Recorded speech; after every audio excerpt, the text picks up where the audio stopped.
चलिए बच्चों, ये है lecture 3 of the chapter life processes. इसमें आज हम स्टार्ट करने वाले हैं रेस्पिरेशन से। तो रेस्पिरेशन होता क्या है?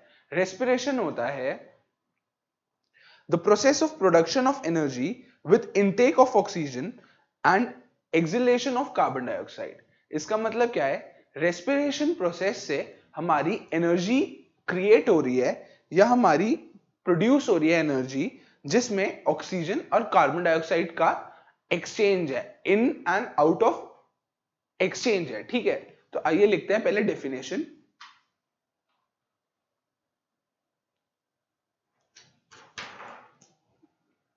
डेफिनेशन में respiration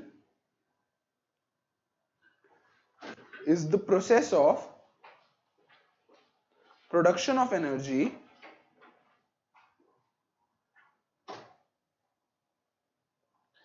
with intake of oxygen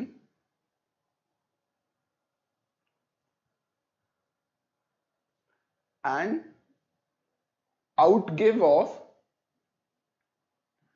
carbon dioxide. ये जो हमने डेफिनेशन लिखी है, ऐसा मोस्ट ऑफ द केसेस में होता है। ठीक है, हमेशा नहीं होता, क्योंकि अगर हम एनारोबिक रेस्पिरेशन की बात करें उसमें हमारा ऑक्सीजन यूज नहीं होता। तो ये अभी हम ये जो मैंने आपको चीज बताई है आपको कम समझ में आई होगी। अभी जब हम ये चीज पढ़ लेंगे तो आपको ये चीज ढंग से समझ में आएगी। ठीक है, अब हम कहते हैं कि ह्यूमंस ऑक्सीजन इनहेल करते हैं और कार्बन डाइऑक्साइड एक्सहेल करते हैं। बट आप बोलेंगे सर ठीक है मैंने मान लिया, बट मुझे कैसे पता ये चीज ट्रू है? तो इसी चीज को प्रूव करने के लिए हम एक एक्टिविटी डिस्कस करेंगे, और उस एक्टिविटी को डिस्कस करने के लिए मैं आपको एक चीज पता होनी चाहिए। वो चीज क्या है कि अगर मैं लाइम वाटर लूं प्लस कार्बन डाइऑक्साइड लूं, तो पहले लाइम वाटर का कलर होता है ट्रांसपेरेंट या ट्रांसलूसेंट सा। ठीक है,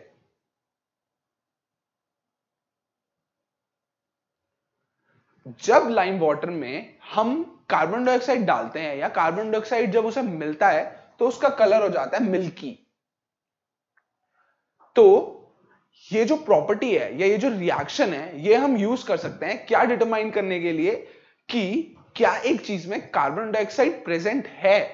तो अब हम इसी चीज को यूज करते हुए मैं आपको एक एक्सपेरिमेंट बताता हूं। जैसे हमने एक स्ट्रॉ लिया, पहले हमने लिया प्योर एयर और उसे हमने किया पंप कर दिया लाइम वाटर के अंदर। तो लाइम वाटर का जो कलर है वो थोड़ा सा मिल्की होएगा, ये आप बाय एक्सपेरिमेंट देख सकते हैं। और जब मैंने सेम लाइम वाटर में अपने मुंह से एयर को पंप आउट किया या जब मैंने एक्सहेल किया अपने मुंह से, तो लाइम वाटर ज्यादा मिल्की होता है। ऐसा क्यों होता है? क्योंकि एयर में अगर कार्बन डाइऑक्साइड का कंटेंट X है, तो जब मैं अपने मुंह से एक्सहेल कर रहा हूं तो उसमें कार्बन डाइऑक्साइड का कंटेंट X से ज्यादा होगा, क्योंकि जब मैं जिंदा हूं तो मेरे अंदर कार्बन डाइऑक्साइड रिलीज हो रहा है ऑक्सीजन लेके। तो जब मैं एक्सहेल करता हूं तो उसमें कार्बन डाइऑक्साइड का कंटेंट ज्यादा होता है, thus लाइम वाटर ज्यादा मिल्की हो जाता है। इसी वजह से हमने ये वाला एक्सपेरिमेंट डिस्कस किया जो प्रूव करता है कि जब हम हमारे रेस्पिरेशन के प्रोसेस में कार्बन डाइऑक्साइड रिलीज होता है, तो हम इस एक्सपेरिमेंट से स्टेटमेंट लिख सकते हैं, during respiration humans exhale out carbon dioxide. अब इस चीज का मतलब ये नहीं है कि जब मैंने सांस बाहर छोड़ी उसमें ऑक्सीजन नहीं है, उसमें ऑक्सीजन है, बट उसमें ऑक्सीजन कम अमाउंट में है। और इसका मतलब ये भी नहीं है कि जब मैंने सांस ली उसमें कार्बन डाइऑक्साइड नहीं है, उसमें कार्बन डाइऑक्साइड है बट कम अमाउंट में। इनहेल करते हुए ऑक्सीजन ज्यादा होगी, कार्बन डाइऑक्साइड कम होगी। एक्सहेल करते हुए कार्बन डाइऑक्साइड ज्यादा होगी, ऑक्सीजन कम होगी, क्योंकि हमें इनहेल में ऑक्सीजन चाहिए, एक्सहेल में हम कार्बन डाइऑक्साइड दे रहे हैं क्योंकि हमें कार्बन डाइऑक्साइड नहीं चाहिए, हमें बॉडी से एलिमिनेट करनी है, हमें बॉडी से हटानी है वो चीज। जैसे अगर आपको प्यास लगती है तो आप पानी लेते हो, और जब आपको सुसु आता है तो आप पानी निकालते हो। इसी वजह से पानी कम होता है ज्यादा होता है। ऐसे ही जब आपको सांस लेनी होती है तो आप ऑक्सीजन लेते हो, जब आपको सांस छोड़ते हो तब आप कार्बन डाइऑक्साइड छोड़ते हो। ठीक है, चलिए आगे बढ़ते हैं। आगे हम पढ़ेंगे जो मैंने आपको बताया था एरोबिक एनारोबिक रेस्पिरेशन, अभी हम इसी चीज को ब्यूटीफुली एक फ्लो चार्ट के थ्रू समझेंगे। इस फ्लो चार्ट में हमने रेस्पिरेशन क्या बोला था? रेस्पिरेशन है process of production of energy. अब ये एनर्जी कैसे प्रोड्यूस हो रही है हम यही पढ़ने वाले हैं। ये एनर्जी कैसे प्रोड्यूस होगी? फूड पे कोई केमिकल प्रोसेस होएगा। अब फूड होता क्या है हमारी बॉडी में? फूड होता है in the form of glucose. Glucose का फॉर्मूला क्या होता है? C6H12O6। ठीक है, ये होता है 6 कार्बन मॉलिक्यूल। तो अब मैं आपको जो फ्लो चार्ट बनाऊंगा उसमें मैं लिखूंगा ग्लूकोज, जो कि होता है 6 कार्बन मॉलिक्यूल। ठीक है, ग्लूकोज को इन साइटोप्लाज्म, साइटोप्लाज्म मतलब अभी हम सेल के अंदर की बात कर रहे हैं। सेल के अंदर हमारा फूड है जो कि अवेलेबल है in the form of glucose. पहले ब्रेक डाउन होता है पायरुवेट में। ठीक है, ये हो जाता है 3 कार्बन मॉलिक्यूल। अब हम ऐसा क्यों कर रहे हैं? क्योंकि बड़ा मॉलिक्यूल को एब्जॉर्ब करना, को रिस्पायर करना मुश्किल होता है एज कंपेयर टू छोटा मॉलिक्यूल। तो हम वो वाले मॉलिक्यूल में ब्रेक कर रहे हैं जिसमें इजी होता है। तो देखो इसी प्रोसेस में जब ग्लूकोज साइटोप्लाज्म में ब्रेक होता है पायरुवेट में 6 कार्बन मॉलिक्यूल से 3 कार्बन मॉलिक्यूल में, तब भी हमारे पास थोड़ी एनर्जी रिलीज होती है। बट ये वाली एनर्जी में हम इंटरेस्टेड नहीं है। हम किस में इंटरेस्टेड है? ये जो पायरुवेट है 3 कार्बन मॉलिक्यूल, जब हम इसे रेस्पायर करते हैं या जब इसकी रेस्पिरेशन होती है, जब इससे एनर्जी प्रोड्यूस होती है, तो 3 केसेस होते हैं। हम इन 3 केसेस में इंटरेस्टेड हैं। पहला केस जब एब्सेंस ऑफ ऑक्सीजन होती है, जब ऑक्सीजन की कमी होती है। ठीक है, जब ऑक्सीजन की कमी हो गई तब हमारा क्या होएगा? Anaerobic respiration.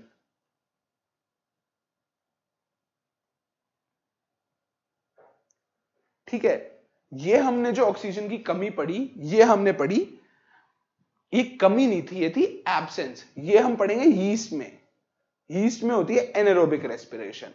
ठीक है, इसके बाद हम केस पढ़ेंगे ह्यूमंस में। ह्यूमंस में भी एनारोबिक रेस्पिरेशन होती है, बट वो होती है लैक ऑफ ऑक्सीजन में। वहां पे कमी नहीं होती, वहां पे क्वांटिटी कम होती है, मतलब जितनी हमें चाहिए उससे कम होती है। तो हम उसमें हम लिखेंगे lack of oxygen.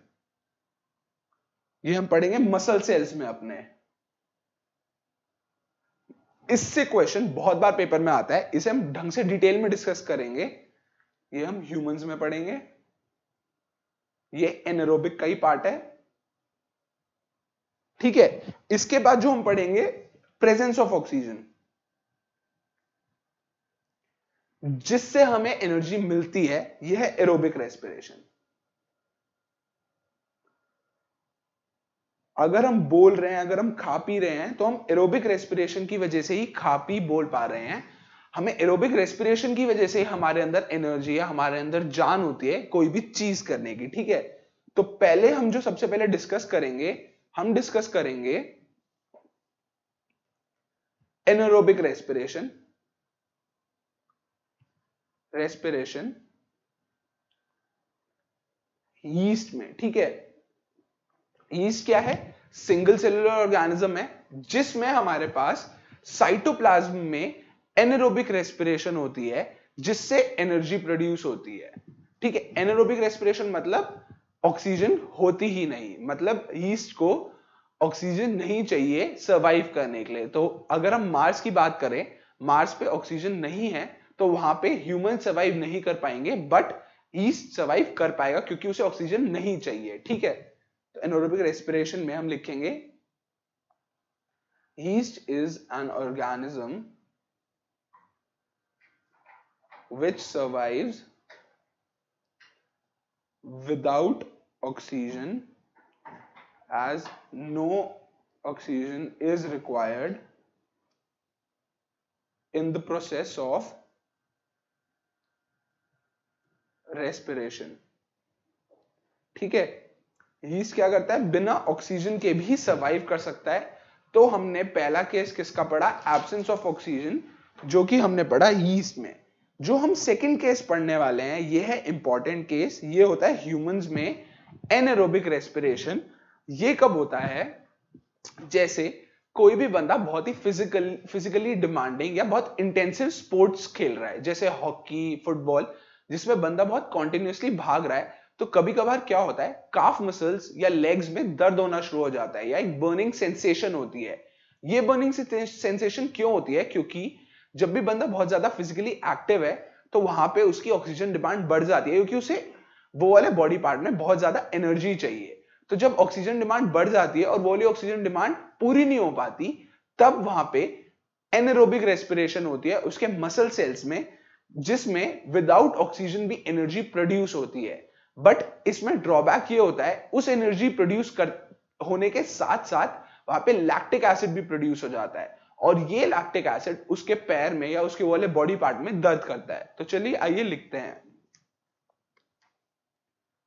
Anaerobic respiration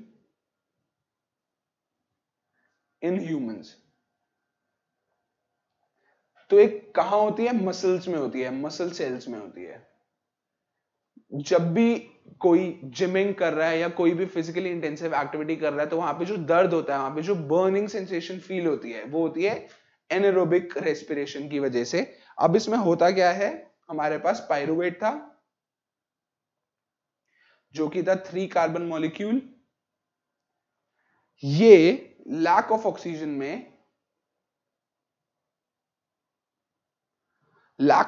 में लैक्टिक एसिड प्लस एनर्जी। तो हमें चाहिए क्या था? स्पोर्ट्स में हमें एनर्जी चाहिए थी, तो ये एनर्जी हमें मिल गई, but at the cost of lactic acid, जो कि वहां पे दर्द कर रहा है। अब इस चीज का क्योर क्या होता है? हाउ टू, क्वेश्चन है, how to treat burning sensation in muscle after intensive physical exercise. ये क्वेश्चन बहुत बार पेपर में पूछा जाता है कि एक प्लेयर बहुत इंटेंसिव फिजिकल एक्सरसाइज के बाद, बहुत ज्यादा डिमांडिंग फिजिकल वर्क के बाद उसके से पैर में दर्द हो रहा है, तो उसे ट्रीट कैसे कर सकता है? उसके बैक एक हो रहा है, उसके हाथ में दर्द हो रहा है लॉन टेनिस प्लेयर के, तो आप क्या कर सकते हैं? ये दर्द होता क्यों है? क्योंकि लैक ऑफ ऑक्सीजन की वजह से हमारा लैक्टिक एसिड प्रोड्यूस हुआ एनारोबिक रेस्पिरेशन में। तो अब हम वहां पे ज्यादा ऑक्सीजन सप्लाई करके उस लैक्टिक एसिड को धीरे धीरे खत्म कर सकते हैं। अब आप वहां पे ज्यादा ऑक्सीजन कैसे सप्लाई करोगे? तो जब भी स्पोर्ट्स पर्सन को ऐसे फिजिकल पेन होता है, तो उन्हें डॉक्टर रिकमेंड करते हैं हॉट वाटर बाथ या हॉट वाटर शावर। इसमें क्या होता है, जो मसल्स होती हैं, मसल्स नहीं, जो वेन्स होती हैं, जो आर्टरीज होती हैं, वो थोड़ी, उनमें ब्लड सप्लाई बढ़ जाती है। जब उनमें ब्लड सप्लाई बढ़ती है, तो ये जो मसल सेल्स होते हैं, उनमें ऑक्सीजन की जो सप्लाई है वो भी बढ़ जाती है। इससे जो लैक्टिक एसिड है वो धीरे धीरे खत्म हो जाता है, और जो बॉडी के अंदर पेन है वो भी खत्म हो जाता है। तो इसके आंसर में लिखेंगे, to treat the above condition, doctors recommend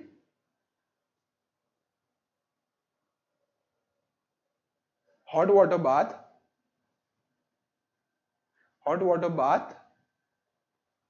और hot water shower.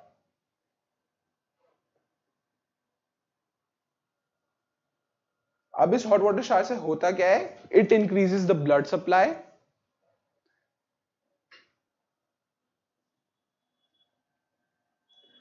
Supply, which further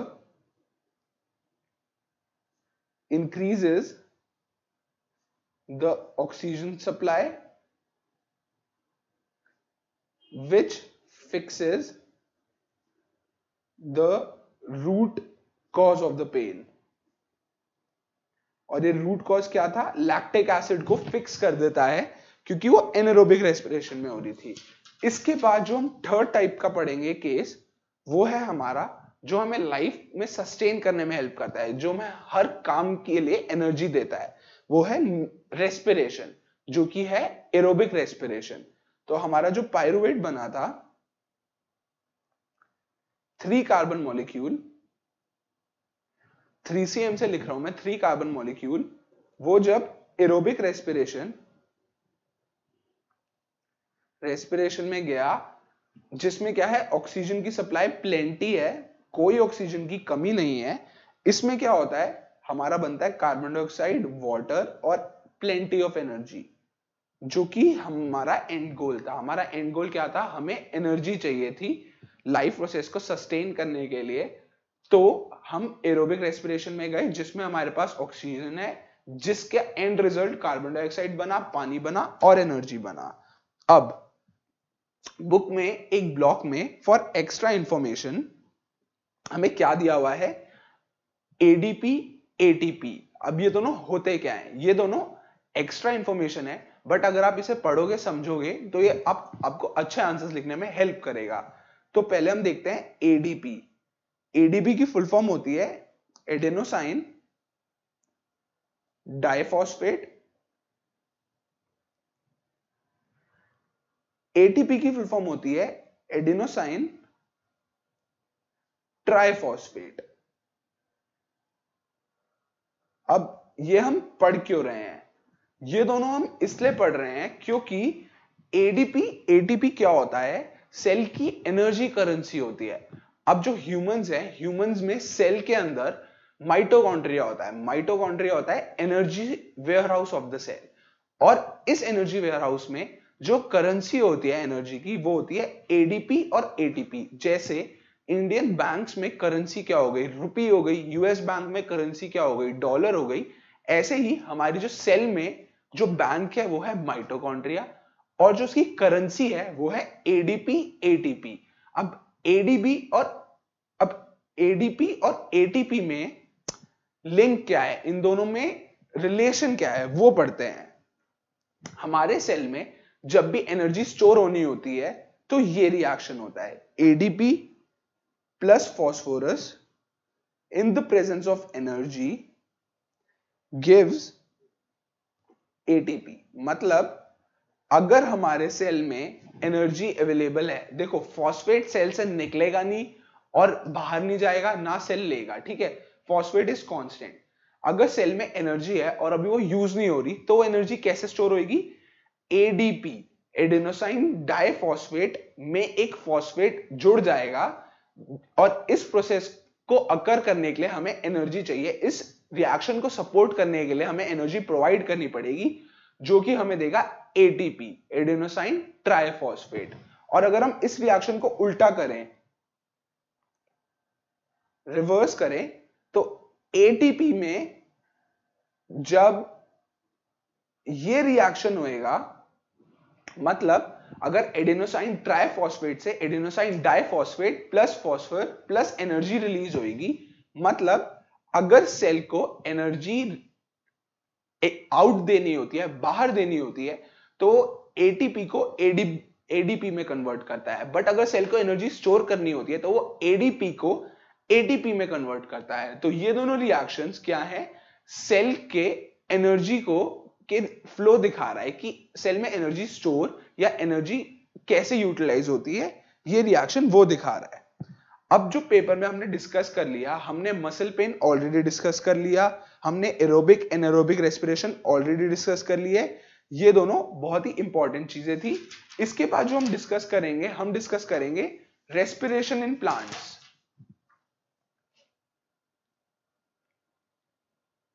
अब जब हम कहते हैं कि प्लांट्स को कार्बन डाइऑक्साइड चाहिए होती है सरवाइव करने के लिए, तो इससे जो बच्चे को कंफ्यूजन होती है, बच्चा सोचता है कि प्लांट को ऑक्सीजन नहीं चाहिए, कि मतलब प्लांट सिर्फ कार्बन डाइऑक्साइड लेता है और ऑक्सीजन छोड़ देता है।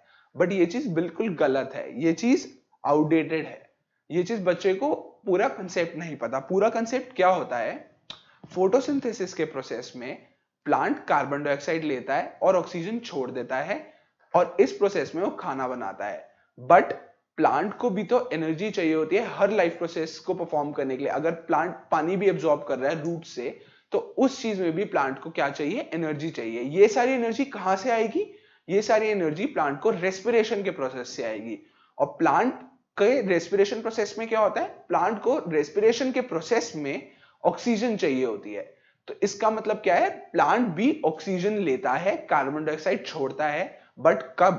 प्लांट ऐसा तब करता है जब वो रेस्पायर कर रहा है, जब वो एनर्जी प्रोड्यूस कर रहा है, ठीक है। अब दिन में क्या होता है, रेस्पिरेशन इन प्लांट्स हम पढ़ेंगे डे टाइम में।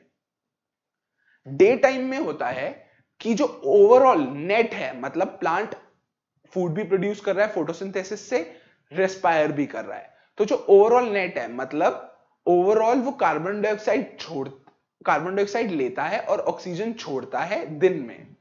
जो हम ओवरऑल बोलेंगे,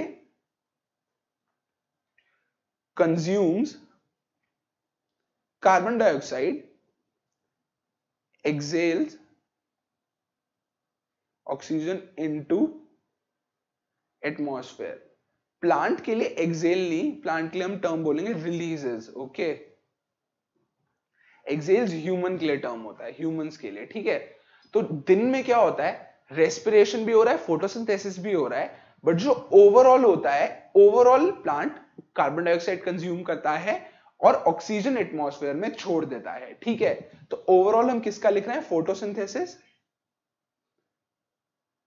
प्लस रेस्पिरेशन का हम नेट लिख रहे हैं प्लांट के केस में, कि दिन में प्लांट में होता क्या है। अब नाइट में सिंस सनलाइट अवेलेबल नहीं होती प्लांट को, तो प्लांट फोटोसिंथेसिस नहीं कर सकता, तो रात में क्या होता है, ओनली रेस्पिरेशन। सिंस रात में रेस्पिरेशन होती है, तो प्लांट क्या करता है, consumes oxygen, gives carbon dioxide. इसका मतलब क्या है कि रात में प्लांट ह्यूमंस की तरह ही बिहेव करता है। जैसे ह्यूमंस अपनी लाइफ टाइम में ऑक्सीजन कंज्यूम करते हैं, कार्बन डाइऑक्साइड छोड़ते हैं, ऐसे ही प्लांट रात को फोटोसिंथेसिस नहीं करते, फूड प्रिपेयर नहीं करते, ऑक्सीजन कंज्यूम करते हैं, कार्बन डाइऑक्साइड छोड़ देते हैं। इसीलिए क्वेश्चन बोलते हैं, क्वेश्चन देखते हैं, why shouldn't a man sleep under a tree at night? एक आदमी को पेड़ के नीचे क्यों नहीं सोना चाहिए रात को? आदमी को पेड़ के नीचे इसलिए नहीं सोना चाहिए रात को क्योंकि पेड़ कार्बन डाइऑक्साइड रिलीज कर रहा है, ऑक्सीजन ले रहा है, और आदमी को भी ऑक्सीजन चाहिए, कार्बन डाइऑक्साइड रिलीज कर रहा है, तो दोनों ऑक्सीजन के लिए कंपीट करेंगे और दोनों कार्बन डाइऑक्साइड रिलीज करेंगे। इसीलिए बंदे के लिए ऑक्सीजन की सप्लाई कम हो जाएगी, जो कि उसकी हेल्थ के लिए डेंजरस हो सकता है, ठीक है। इसके आंसर में हम लिखेंगे, it's said so because plants respire at night, releasing carbon dioxide and consuming oxygen, which can be deadly for a person।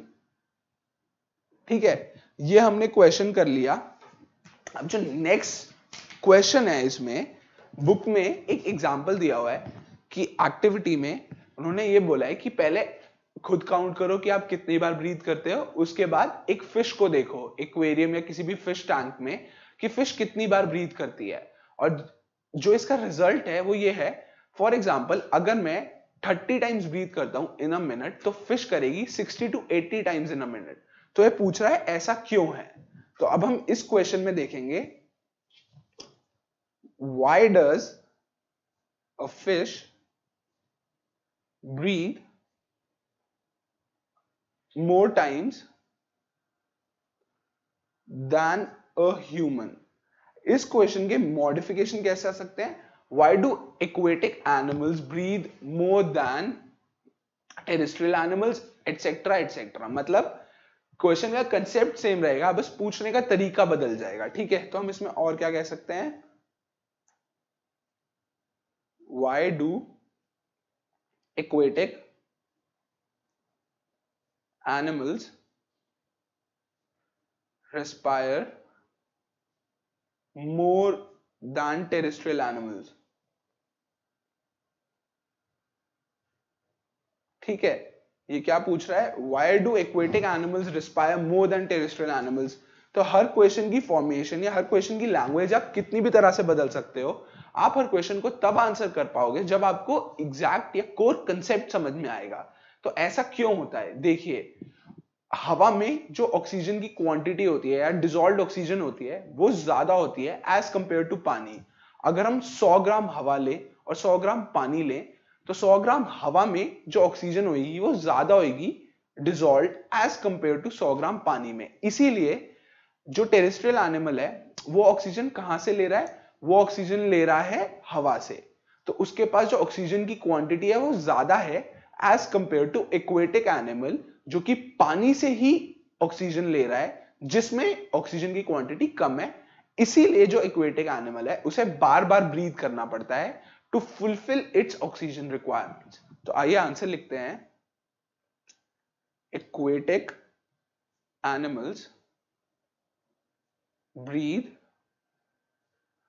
more than terrestrial animals because amount of dissolved oxygen is less in water as compared to air where terrestrial animals breathe।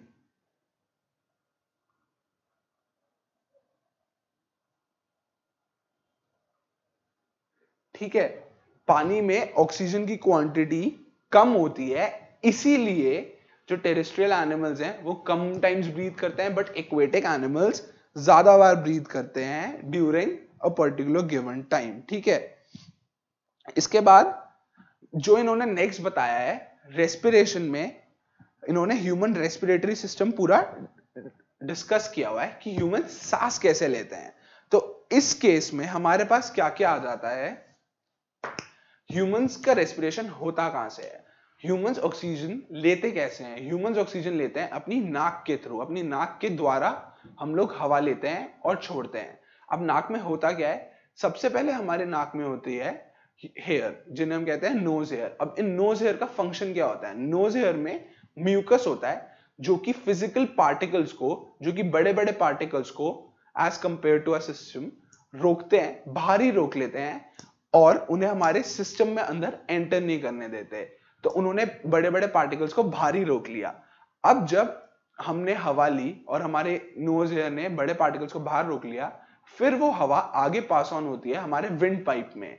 अब जब ये हवा wind pipe में पास हो गई तो air pressure का difference भी क्रिएट हो सकता है जब हवा है और जब हवा नहीं है।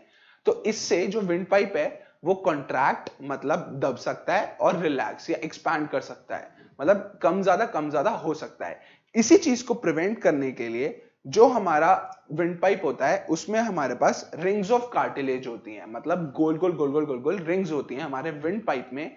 ये रिंग्स क्या करती हैं, विंड पाइप को कोलैप्स या विंड पाइप को दबने से बचाती हैं कि विंड पाइप जैसा है वैसा ही रहे। तो इस चीज को पहले मैं आपको डायग्राम के थ्रू दिखाता हूं बुक में हमारी।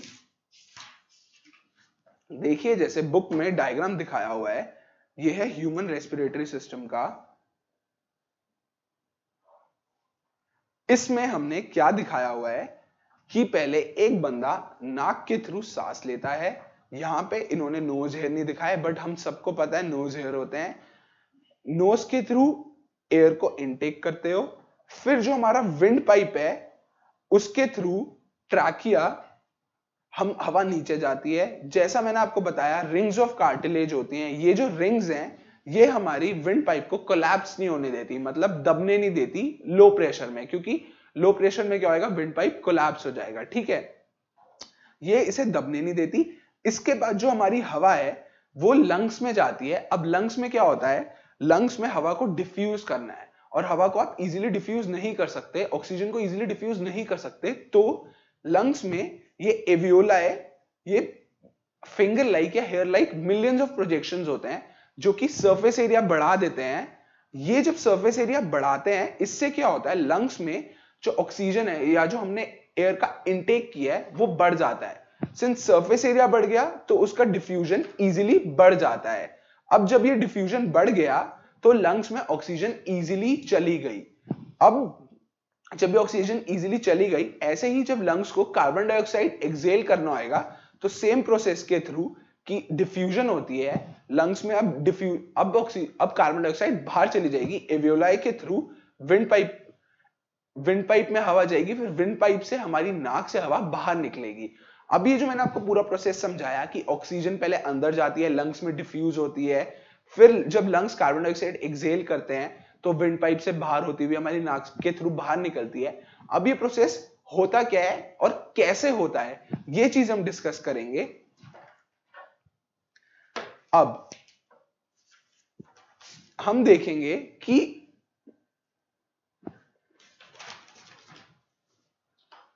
Human respiratory system,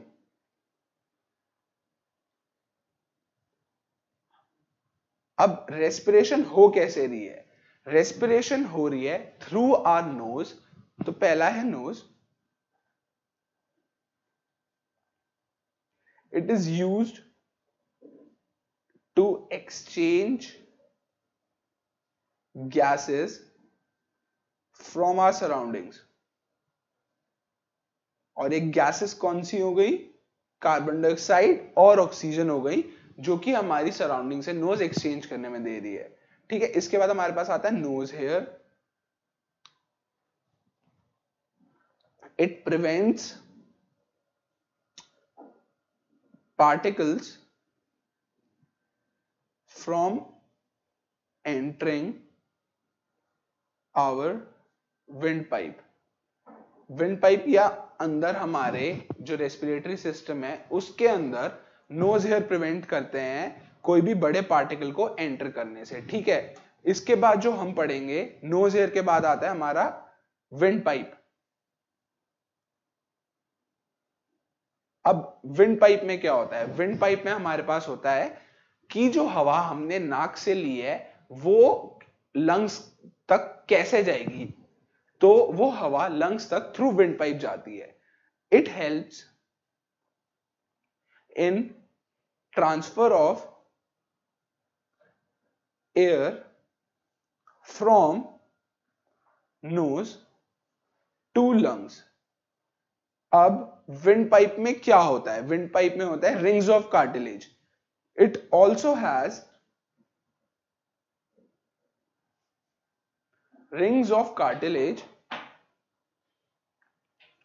which prevent the windpipe from collapsing when pressure condition changes. ठीक है, मतलब विंड पाइप में क्या होता है? रिंग्स ऑफ कार्टिलेज होती हैं, जैसा मैंने डायग्राम में आपको दिखाया था, ऐसे स्पाइरल रिंग्स ही हैं। ये क्या करती है? विंड पाइप को कोलैप्स नहीं होने देती। इसके बाद विंड पाइप के बाद जो हमारा नीचे ब्रांचिंग होती है वो किससे होती है? एवियोलाई से। ठीक है, इसे हम प्रोनाउंस करते हैं एवियोलाई, एलवियोलाई। ठीक है, एलवियोलाई क्या होते हैं? ये होते हैं मिलियंस, बहुत ज्यादा क्वांटिटी में होते हैं, finger like projections, hair like projections which help the oxygen rich air or carbon dioxide rich air to diffuse in or diffuse out of our, ठीक है, तो ये क्या करते हैं? जो ऑक्सीजन रिच एयर है उसे डिफ्यूज इन और उसे डिफ्यूज आउट करने में हेल्प करते हैं। ये कैसे होता है? It increases the surface area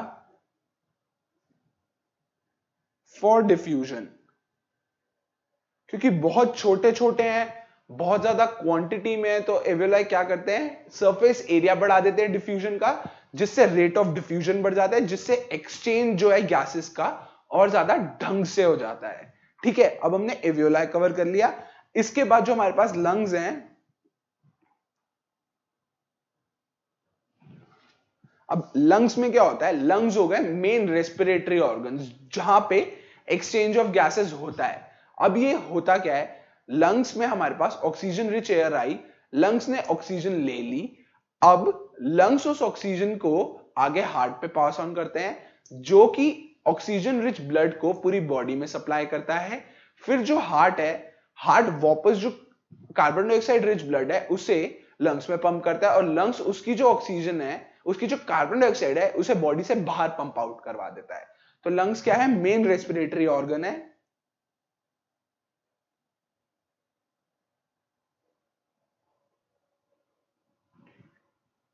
helps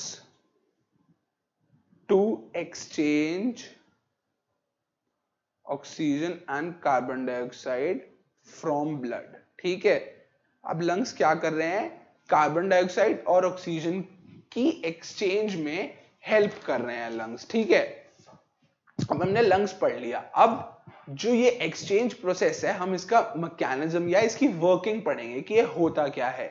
जब हम एयर को ब्रीथ करते हैं तो लंग्स के नीचे एक मस्कुलर स्ट्रक्चर होता है जिसे हम कहते हैं डायफ्राम।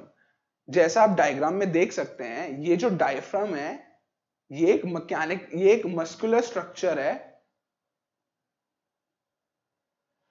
डायफ्राम एक मस्कुलर स्ट्रक्चर है जो हेल्प करता है हमें ब्रीद इन और ब्रीद आउट करने में। अब ब्रीद इन के टाइम क्या होता है, डायफ्राम नीचे की तरफ मूव करने लग जाता है। जब डायफ्राम नीचे की तरफ मूव करता है तो जो हमारी चेस्ट कैविटी है ये एक्सपैंड कर जाती है, ये बढ़ जाती है। जब ये कैविटी बढ़ जाती है तो हमारे लंग्स खुल जाते हैं। जब हमारे लंग्स खुल जाते हैं तो जो ऑक्सीजन रिच एयर है वो हमारे लंग्स में एंटर कर जाती है, और जब वो लंग्स में एंटर कर जाती है तो हमारे लंग्स उस ऑक्सीजन को एब्जॉर्ब कर लेते हैं। अब ये हो गया हमारा ब्रीथ इन का प्रोसेस। अब हम डिस्कस करेंगे ब्रीथ आउट का प्रोसेस। अब ब्रीथ आउट के प्रोसेस में क्या होता है, जो ये डायफ्राम है ये वापस ऊपर की तरफ मूव करना शुरू कर देता है। अब जब ये ऊपर की तरफ मूव करेगा तो जो हमारी ये लंग्स की कैविटी है ये छोटी हो जाएगी। जब ये कैविटी छोटी हो जाएगी तो जो हमारे लंग्स हैं वो कार्बन डाइऑक्साइड फिल एयर को पुश आउट करेंगे हमारी बॉडी से थ्रू आर विंड पाइप। और जब ऐसा होता है तो जो कार्बन डाइऑक्साइड रिच एयर है वो हमारी बॉडी से बाहर फेंक दी जाती है। तो ये हमारा प्रोसेस हो गया ब्रीथ आउट का। तो ब्रीथ इन के टाइम में क्या होता है, ब्रीथ आउट के टाइम में क्या होता है, हमारी चेस्ट कैविटी बढ़ती है, चेस्ट कैविटी छोटी होती है, डायफ्राम नीचे मूव करता है, डायफ्राम ऊपर मूव करता है। तो अब हम यही चीज को डिटेल में लिखेंगे क्योंकि पेपर में यह भी पूछा जाता है ब्रीथ इन के टाइम में डायफ्राम की मूवमेंट क्या होती है, ब्रीथ आउट के टाइम में डायफ्राम की मूवमेंट क्या होती है। तो आइए लिखते हैं ब्रीथ इन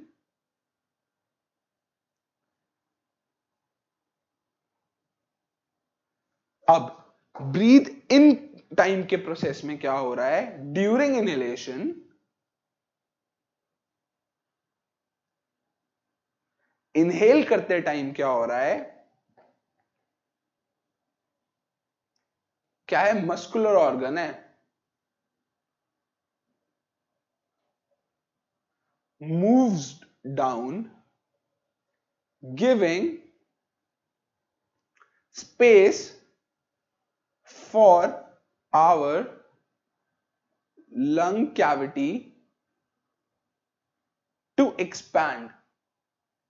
जब हम ब्रीद इन करते हैं हमारा डायफ्राम नीचे की तरफ मूव करता है जिससे हमारी लंग कैविटी एक्सपैंड करती है। thus oxygen rich air floods into our lungs, increasing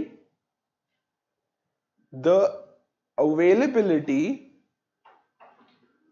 of oxygen in our system।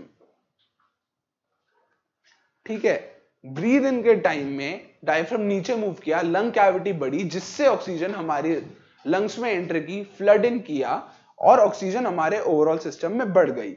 अब हम डिस्कस करेंगे breathe out process.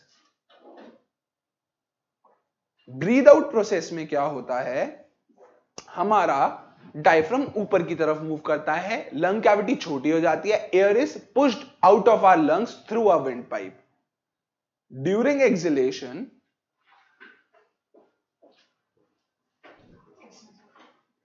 Diaphragm moves upwards, ये आप ब्रीद इन ब्रीद आउट करते हुए फील कर सकते हैं, moves upwards shrinking our lung cavity,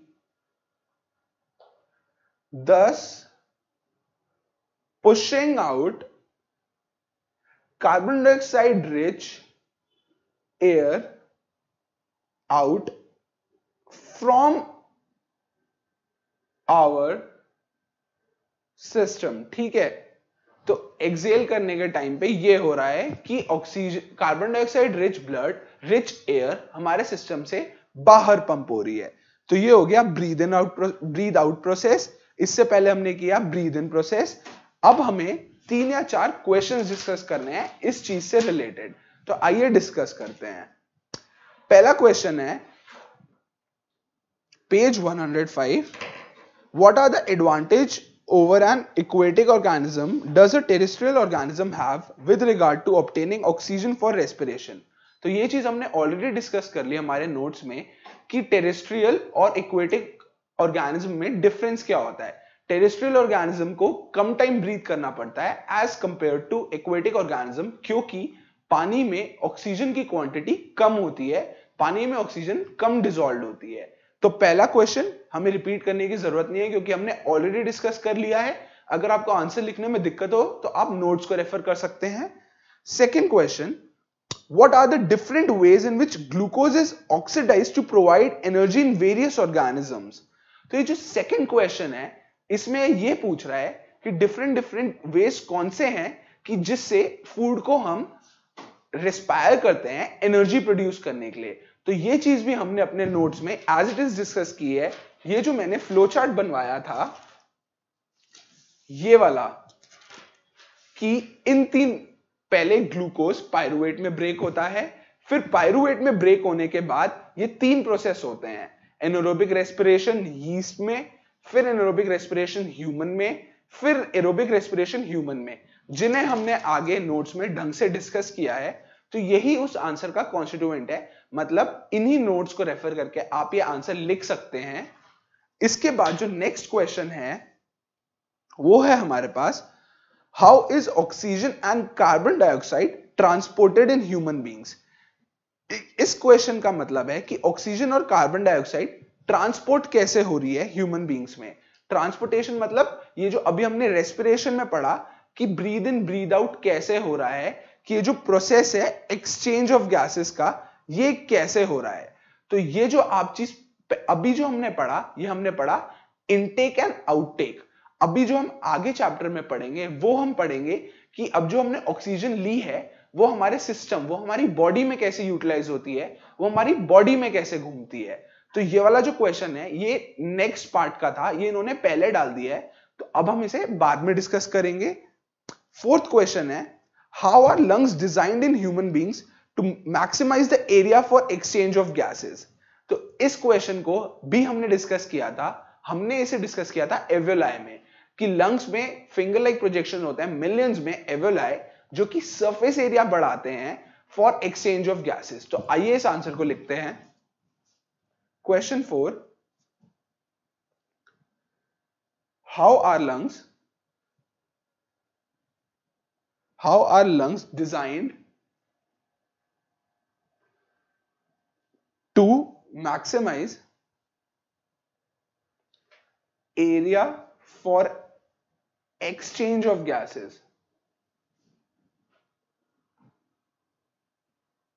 ठीक है, लंग्स कैसे डिजाइन होते हैं कि एक्सचेंज ऑफ गैसेस को मैक्सिमाइज करें। तो इसका आंसर देखिए, लंग्स कंटेन मिलियंस ऑफ एवियोलाई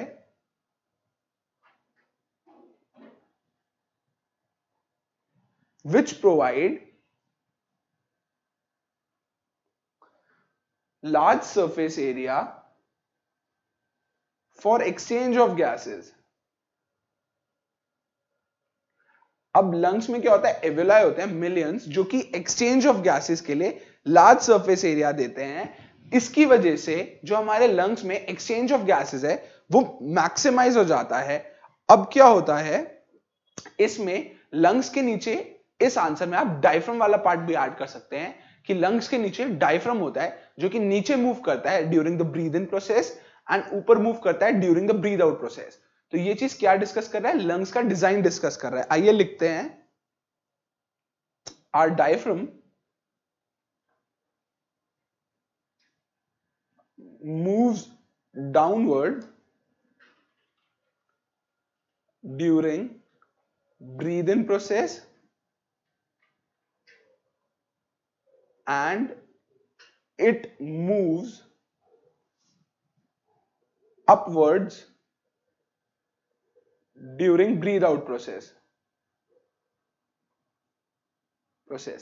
तो ये दोनों क्या बता रहे हैं, लंग्स का डिजाइन बता रहे हैं कि पहला फीचर लंग्स में क्या है, एवियोलाई है, millions of finger like projections जो कि सरफेस एरिया बढ़ा रहे हैं। दूसरा क्या है, लंग्स के पास डायफ्राम है जो कि लंग्स की कैविटी को एक्सपैंड और छोटा करने में हेल्प कर रहा है, जिससे ब्रीद इन और ब्रीद आउट हमारा काफी इफेक्टिवली हो रहा है। तो इन दोनों चीजों से हमारे लंग्स क्या करते हैं, मैक्सिमाइज करते हैं एफिशिएंसी किसकी, गैसियस एक्सचेंज की। तो अभी जो हमने पढ़ा ह्यूमन रेस्पिरेटरी सिस्टम, इसके फीचर्स, इसमें क्या क्या चीजें हैं, ह्यूमन रेस्पिरेशन होती कैसे है, रेस्पिरेशन होती क्या है, डिफरेंट टाइप्स ऑफ रेस्पिरेशन, और हमने इससे रिलेटेड क्वेश्चंस डिस्कस किए। अब जो हम नेक्स्ट वीडियो लेक्चर में पढ़ेंगे वो हम पढ़ेंगे ह्यूमन ट्रांसपोर्टेशन, कि ये जो हमने गैसेस ली ये ट्रांसपोर्ट कैसे होती हैं और आगे इसके फीचर्स, इसके बेनिफिट्स क्या हैं। तो इस लेक्चर के लिए स्टूडेंट्स इतना ही काफी है। कोई डाउट हो तो आप कमेंट और चैट बॉक्स में पूछ सकते हैं। Thank you very much.